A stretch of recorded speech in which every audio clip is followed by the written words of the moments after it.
बोले 56 इंच का सीना है। मैं बोला मेरे असद साहब से हाथ मिला के देखो, तुमको समझ में आएगा किसका क्या चीज चौड़ा है। एक बार मिला के देखोगे। घर जाना चाह रहे थे, वो घर जाना चाह रहे थे इसलिए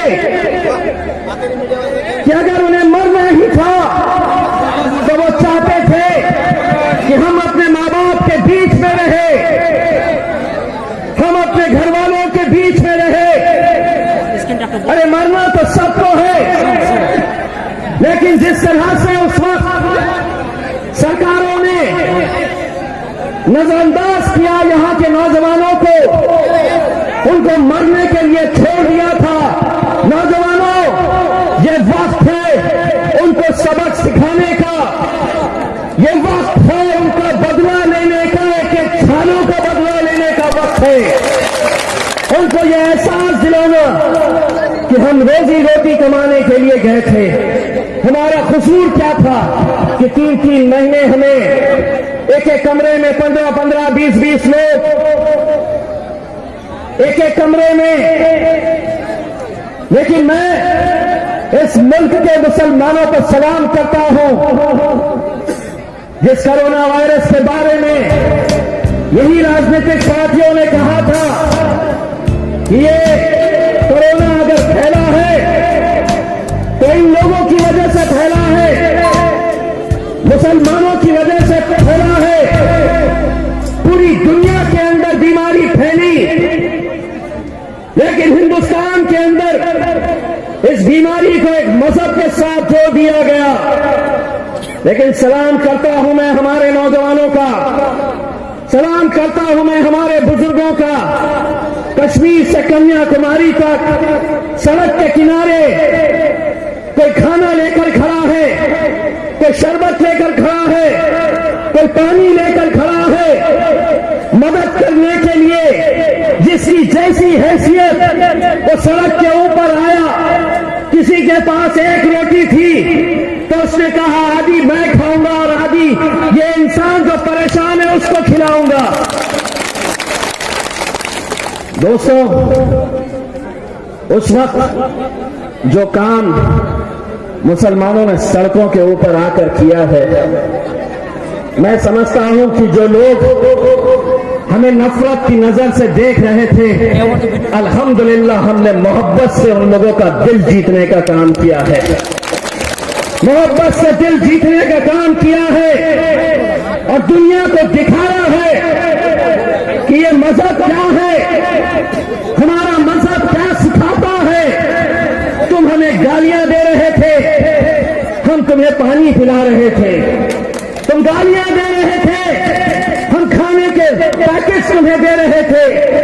कोई कहता कि नहीं मेरा पेट भर गया तो तोशा दे रहे थे कि नहीं रास्ते में भूख लग जाए तो तुम ये खाना लेकर जाओ। ये है अल्हम्दुलिल्लाह, ये वो जज्बा है जहां पर हमने नफरतों को मोहब्बत से जीतने का काम किया है, दावत का काम किया है। हमने दिखाया है दुनिया को कि तुम हमें हिकरत की नजर से देख रहे थे, हमने देखिए तुम्हारे लिए क्या किया है। दोस्तों, आज ये मुल्क के जो हालात है, उस मुल्क के हालात के ऊपर अगर आप नजर डालेंगे तो भारतीय जनता पार्टी के राष्ट्रीय अध्यक्ष जेपी नड्डा साहब ने कहा है कि बिहार के इलेक्शन के बाद हम एनआरसी और एनपीए, सीएए ये कानून दोबारा हम लेकर आएंगे। इनका मकसद सिर्फ यही है कि कैसे इस कौम के अंदर एक डर का माहौल पैदा किया जाए। जो लोग अपनी जिंदगी गुजार दिए हैं यहां पर, आज उनसे अपने मुल्क के बारे में पूछा जा रहा है, यह बताया जा रहा है कि तुम इस मुल्क के अंदर अगर पैदा हुए हैं तो साबित करना होगा। अगर ये मौलाना से पूछा जा रहा है कि तुमको साबित करना, तो मोदी हम साबित करेंगे, पहले तू साबित कर कि तू इस मुल्क के अंदर पैदा हुआ है। वाह, नए नए कानून लेकर आएंगे, तलाक का कानून कौन लेकर आ रहा है? भारतीय जनता पार्टी। मोदी जी के बयान सुने होंगे आपने। नहीं मित्रों, मुझे हमारी बहनों की बहुत फिक्र है। हमारी बहनों के ऊपर जो अत्याचार हो रहा है उनकी बहुत फिक्र है। इसीलिए मैं उनके लिए ये कानून लेकर आया हूं। हमारी शरीयत के अंदर के कानून न मोदी ना कोई बदल सकता है। शरीयत का कानून है और इंशाअल्लाह ता क़यामत तक रहेगा। और लेकर कौन आ रहा है ये कानून? वो आदमी जिसके खुद की बीवी का तो पता नहीं है। अब हम पूछे तो फिर बुरा लगता। अब हम पूछे तो बोलते नहीं, आप उनकी बीवी के बारे में क्यों पूछ रहे? तो आपको हमारे बहनों की फिक्र करने की क्यों जरूरत है? अल्हम्दुलिल्लाह उनके भाइयां जिंदा है, अभी हम है काफी। आपको फिक्र करने की जरूरत नहीं है। लेकिन दोस्तों, आज के हालात को देखकर तो हम सब इतना कहेंगे कि मुल्क लुट जाएगा, ऐसे आसार नजर आते हैं, क्योंकि अब हुकूमत में सारे मक्कार नजर आते हैं। मुल्क लुट जाएगा, ऐसे हालात नजर आते हैं, क्योंकि हुकूमत में अब सारे मक्कार नजर आते हैं। अरे देश के लिए लुटाई है जाने हमने, और अब इन गद्दारों को हम ही गद्दार नजर आते हैं। वाह वाह मोदी जी वाह। आप भी बोलो एक बार, वाह मोदी जी वाह। सुन रहे हो मोदी जी? इंशाल्लाह एक बार और बोले, वाह मोदी जी वाह। तो पट्टा इतना ही सुन लेगा तो बोलेगा मेरी तारीफ कर रहे, वाह बोल रहे। बहुत ऊंची चीज है। दो ही लोग हैं, लेकिन वो दो लोग को संभालने के लिए सिर्फ एक ही काफी है। 6 फुट 4 इंच, बोले 56 इंच का सीना है। मैं बोला मेरे असद साहब से हाथ मिला के देखो, तुमको समझ में आएगा किसका क्या चीज चला है। एक बार मिला के देखोगे। दोस्तों, जब मैं बैरिस्टर असदुद्दीन अवैसी साहब, तो वैसे उन लोगों के लिए जो मुझे जानते नहीं, जो मुझे पहचानते नहीं, अल्हम्दुलिल्लाह महाराष्ट्र के औरंगाबाद में पिछले 20 सालों से वहां पर शिवसेना जीत कर आती थी मेरे शहर में। नगर पालिका किसके पास? तो शिवसेना भारतीय जनता पार्टी के पास। जिला परिषद के पास किसके पास? तो शिवसेना भारतीय जनता पार्टी के पास। विधायक कौन चुनकर आता? तो शिवसेना चुनकर आती। और 20 साल से लगातार वहां पर शिवसेना का सांसद चुनकर आता था। मैं जब खड़ा रहा तो बहुत सारे लोगों ने वही इल्जाम लगाया जो यहां पर भी, बिहार में भी जो किराए के टट्टू लगाते रहते हैं कि ये जीतने के लिए नहीं आया, ये किसी को जिताने के लिए आया, ये इसकी बी टीम है, ये सेटिंग हो गई है। तो नौजवान परेशान होते और वो मुझसे आकर कहते कि इम्तियाज भाई, हमने क्या जवाब देना? वो हमको ऐसा बोलते हैं। तो बोलता कोई जवाब नहीं देना, इलेक्शन का दिन जब आएगा जवाब उस दिन देना। मैंने अपने नौजवानों से ये कहा था कि इलेक्शन के दिन इतने वोट मारना, और मैंने नौजवानों को ये कहा था, एक बात उनको समझा कर दे दी थी कि इलेक्शन के दिन बस धपा धप।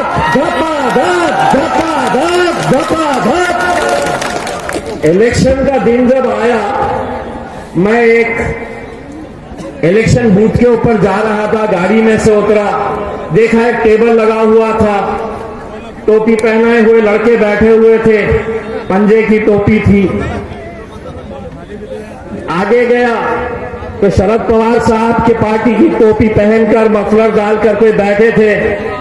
अब मैं वहां से अंदर एंटर जैसे ही होने लगा तो जो पंजे के ऊपर जो लड़के बैठे थे उन्होंने मुझे देखकर कहा, इम्तियाज भाई घबराओ मत, धपा धप धपा धप धपा धप धपा धप।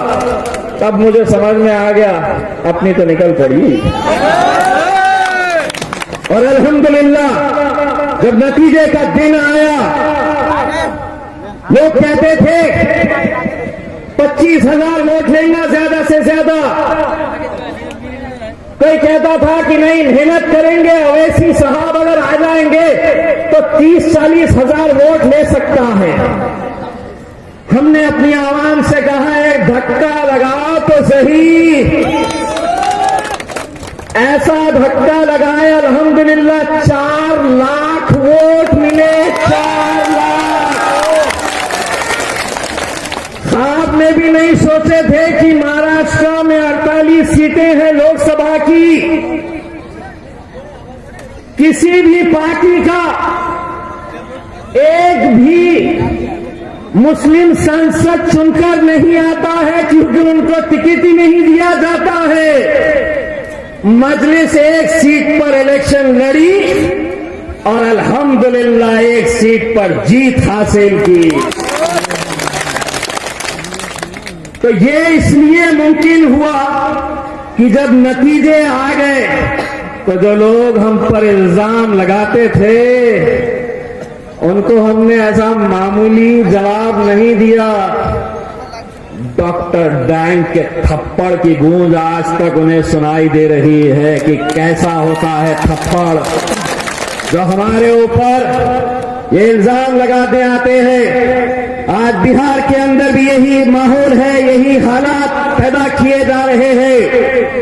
और इलेक्शन से 2 दिन पहले 3 दिन पहले तक ये कौम को बांटने का काम करो। 74 सालों तक क्या करते आए हैं, क्यों हमारी अपनी क़यादत नहीं खड़े हो पाई है 74 सालों के अंदर। सभी जात धर्म मजहब के लोगों की अपनी अपनी पार्टियां हैं। बैरिस्टर असदुद्दीन अवैसी साहब मुसलमानों के लिए लड़ते हैं, दलितों के लिए लड़ते हैं, पिछड़ों के लिए लड़ते हैं। तो लोग कहते हैं कि ये कट्टरवाद है। अगर अपने हक के लिए लड़ना है तो ये कट्टरवाद ही सही, हम लड़ेंगे। अगर इंसाफ के लिए लड़ना है, जुल्म के खिलाफ आवाज उठानी है तो सुन लो मोदी, हम लड़ेंगे लड़ेंगे लड़ेंगे, झुकेंगे नहीं, नहीं झुकेंगे। अरे मैं असद साहब को जब देखता हूं 550 का ऐवान, जैसे ही वो खड़े रहते हैं तो एक आध भाजपा वाला कोने में से छुप के कुछ तो ही पुकार देता। असद भाई के आंख में आंख डालकर बोल नहीं सकता तो पीछे से कहीं नारा लगा देता। तो मैं सोचता था कि 550 के इस ऐवान में जहां शिवसेना के भी सांसद बैठे हैं, जहां भारतीय जनता पार्टी के भी बैठे हैं, जेडीयू के भी बैठे हैं, आरजेडी के भी बैठे हैं, कांग्रेस के भी बैठे हैं, असद साहब को इतनी हिम्मत कहां से मिलती है कि अकेले उस ऐवान के अंदर, शेरवानी के अंदर, टोपी में, दाढ़ी के अंदर अल्हम्दुलिल्लाह जब वो खड़े रहते हैं तो ये ताकत कहां से मिलती है। मैं सोचता था तो ये ताकत यहां से मिलती है, ये ताकत यहां से मिलती है। मेरे भाइयों, आज असफी साहब को आप विधायक बनाएंगे इंशाअल्लाह जरूर। असफी साहब यहां के विधायक बनेंगे, लेकिन इनके विधायक बनने से ताकत मिलेगी मेरे गायब बैरिस्टर असदुद्दीन अवैसी को। और आज मुल्क को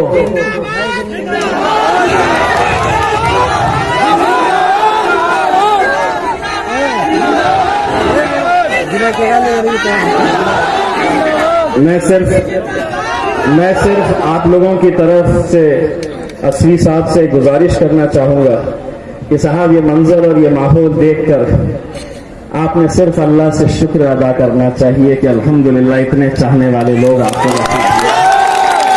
ये अल्लाह का लाख लाख करम है मेरे भाइयों कि आज इतनी तपती धूप के अंदर